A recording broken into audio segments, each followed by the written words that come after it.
13 मई को लोकसभा चुनाव 2024 के चौथे चरण के मत डाले जाएंगे। तो वो कौन से इलाके हैं जिस पर आपकी और हमारी नजर रहेगी? देखिए, 10 राज्यों और यूनियन टेरिटरी की 96 लोकसभा सीटों पर चुनाव होने वाले हैं। इनमें से 20 सीटें एससी सुरक्षित हैं और 12 सीटें एसटी सुरक्षित हैं। जहां आंध्र प्रदेश और तेलंगाना में वन फेज चुनाव यानी कि एक फेज में पूरा चुनाव हो जाएगा, वहीं इस फेज में ओडिशा और झारखंड, इन 2 राज्यों में मल्टी फेज चुनाव का आरंभ होगा। 2019 में इन 96 सीटों में 46 सीटें एनडीए ने जीती थी, जिसमें से 42 सीटें बीजेपी की थी। वहीं यूपीए ने 8 सीटें जीती थी और उसमें 6 सीटें कांग्रेस की। एक बहुत बड़ा चंक 2019 में इन सीटों का नॉन अलाइन पार्टीज को गया, यानी 96 में से 42 सीटें। इन नॉन अलाइन पार्टीज में सबसे बड़ा हिस्सा था वाईएसआरसीपी का, जो जगन रेड्डी जी की पार्टी है, आंध्र प्रदेश, जिसको 22 लोकसभा सीटें मिली थी। याद रहे कि आंध्र प्रदेश के विधानसभा चुनाव लोकसभा चुनाव के साथ होते हैं। तो पिछली बार वाईएसआरसीपी ने 22 लोकसभा सीटें तो जीती, लेकिन साथ ही उन्होंने विधानसभा में मेजॉरिटी पाई और जगन रेड्डी जी आंध्र प्रदेश के मुख्यमंत्री बने। इसके बाद नंबर आता है बीआरएस का, जो उस समय टीआरएस थी। 2019 में टीआरएस ने तेलंगाना में 9 सीटें पाई। वहीं टीएमसी ने 4, बीजेडी ने 3, टीडीपी ने 3 और एआईएमआईएम ने 2 सीट जीती। अब इस वीडियो में कुछ ऐसे राज्यों के बारे में बात करते हैं जहां पहली बार चुनाव इस फेज में होगा। सबसे पहले बात करते हैं आंध्र प्रदेश की। देखिए, यहाँ जगन रेड्डी जी की पार्टी का सामना एक 3 पार्टी के कोएलिशन से है।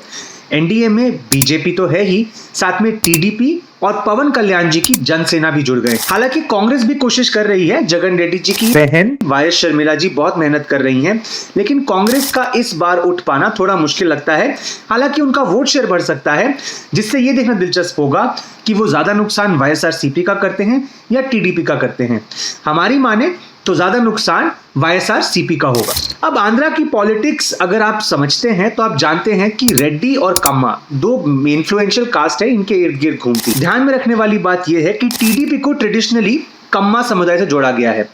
ऐसे में पवन कल्याण जी की जनसेना, जो कप्पू समुदाय से जोड़ी जाती है, उनके मिलने से ये अलायंस काफी फॉर्मिडेबल लगता है।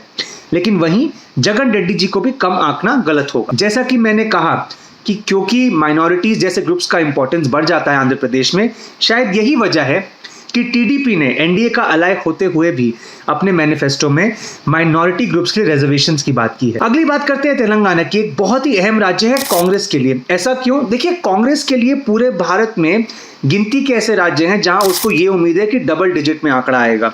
तेलंगाना अब उनमें से एक राज्य हमें दिखता है। यहां टेस्ट होगा रेवंत रेड्डी जी का, जो अभी हाल ही में मुख्यमंत्री बने थे, और ये पहली बार ऐसा हुआ 2014 के बाद, जब से राज्य बना तेलंगाना का, कि कांग्रेस यहां सत्ता में आई। साथ ही साथ बीजेपी की एंट्री तेलंगाना पिछले कुछ सालों में हुई है और पिछली बार वो कुछ लोकसभा सीटें भी जीत कर आए थे। तो ऐसे में बीजेपी की पूरी कोशिश है कि वह अपना ग्राफ यहां बढ़ाएं। बीआरएस की परफॉर्मेंस अगर और डाउन जाती है तो हो सकता है कि तेलंगाना भी उस स्थिति की तरफ बढ़े जहां एक बाइपोलर पॉलिटिक्स हो कांग्रेस और भाजपा के बीच। तो इस चुनाव से बीआरएस के फ्यूचर का भी बहुत कुछ पता चलेगा और यह भी पता चलेगा कि बीजेपी कितने इनरोड्स कर पाई है। जैसा कि मैंने कहा, सबसे अहम कांग्रेस के लिए होगा, क्योंकि कांग्रेस को अगर एक रिस्पेक्टेबल टैली लानी है लोकसभा में, तो तेलंगाना जैसे राज्यों में उन्हें एक अच्छा आंकड़ा चाहिए हो। अगली बात करते हैं 2 पूर्वी राज्यों की। पहला झारखंड। झारखंड में 4 सीटें पोल में जा रही हैं। ये पश्चिम झारखंड और दक्षिण झारखंड की सीटें। यहां बीजेपी लड़ रही है एनडीए की तरफ से 4 सीटें, लेकिन इंडिया की तरफ से 2 सीटें कांग्रेस, 1 सीट जेएमएम और 1 सीट आरजेडी लड़ रही है। देखिए, कांग्रेस जो 2 सीटें लड़ रही है, लोहरदगा और खूंटी, पिछली बार बहुत कम मार्जिन से हारी थी। इनफैक्ट 1 सीट तो इनमें से वो 1000 वोट के आसपास के मार्जिन से हारी थी। मसलन उदाहरण लेते हैं लोहरदगा सीट का, जो कि एक एसटी रिजर्व लोकसभा सीट है। यहां कांग्रेस का चांस बन सकता है, लेकिन यहां उतर गए हैं चामरा लिंडा, और इसी लोकसभा सीट की एक असेंबली सेगमेंट से एमएलए भी हैं। वो एक इंडिपेंडेंट की तरह इस चुनाव में उतर गए हैं, जिससे कांग्रेस के प्रत्याशी को डेंट हो सकता है। सिंहभूम की जो सीट है दक्षिण झारखंड की, वो जो मुख्यमंत्री हैं अभी झारखंड के, चंपई सोरेन जी, उनके लिए एक साख की बात हो सकती है। ऐसा क्यों? ऐसा इसलिए क्योंकि उनका अपना असेंबली सेगमेंट इसी लोकसभा सीट में आता है। वहीं खूंटी से एक इंटरेस्टिंग कॉन्टेस्ट की उम्मीद है, क्योंकि यहां से भाजपा के नेता और यूनियन मिनिस्टर अर्जुन मुंडा जी अपनी किस्मत एक बार फिर से आजमाएं। और अंत में बात करते हैं ओडिशा। देखिए, ओडिशा में भी, दक्षिण ओडिशा में 4 सीटें पोल में जा रही हैं। ये ट्राइबल बेल्ट है, यहाँ पे 4 सीटें हैं, उनमें से 2 एसटी रिजर्व सीट्स हैं। साथ ही साथ ओडिशा में इन 4 सीटों की पोलिंग के साथ असेंबली चुनाव का भी आरंभ हो रहा है। बीजेपी बीजेडी जो आमने सामने इस समय खड़े हैं, कुछ दिन पहले तक उनके अलायंस की बात हो रही थी, लेकिन आज की तारीख में वो प्रतिद्वंदी बन के खड़े हैं। नंबर 1, नंबर 2 कौन होगा इस रेस में। लेकिन ये भी समझना होगा कि कांग्रेस 2019 में इस इलाके में, जो इलाका इस बार जा रहा है कॉन्टेस्ट में, उन्होंने इस इलाके में एक डिसेंट परफॉर्मेंस दी थी। कांग्रेस की पूरे राज्य में एक ही लोकसभा सीट आई थी और वो इसी इलाके से आई थी। साथ ही बाकी 3 में से 2 सीटों में कांग्रेस कंपेटिटिव रही थी। तो हालांकि कांग्रेस ओडिशा में नंबर 3 पर आ गई है, फिर भी इस इलाके में कांग्रेस की कोशिश होगी कि वो जितना भी गेन कर पाए वो करे। तो ये थे वो राज्य जहां 2024 के लोकसभा चुनाव में पहली बार मत पड़ने जा रहे हैं। इसी के साथ साथ कुछ ऐसे राज्य हैं जहां चुनाव आते आ रहे हैं बाकी फेजेस में, और इस फेज में भी कुछ इलाके चुनाव में जा रहे हैं।